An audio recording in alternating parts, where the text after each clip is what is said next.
আমাদেরকে আঘাত করেন না, আমাদেরকে দুর্বল করে দিয়েন না। নিরাপদ থাকতে পারবেন না ভিতরে আপনারা?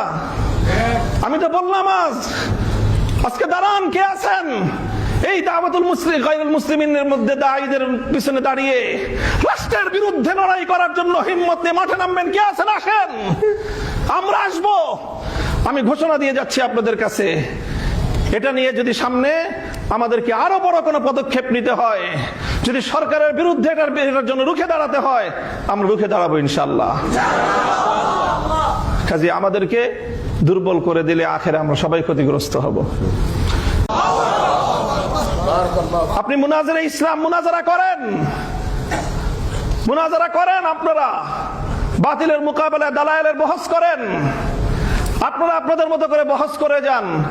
আমরা হয়তো মুনাজারা করব না, বহস করব না, কিন্তু আপনি আহলে হক হয়ে, আপনি উলামায়ে দেওবন্দের একজন মুখপাত্র হয়ে যখন মুনাজারা করবেন, মনে রাখবেন আপনার তাহাফুজের জন্য আপনার পিছনে মামুনুল হক কুকুর হয়ে দাঁড়িয়ে আছে।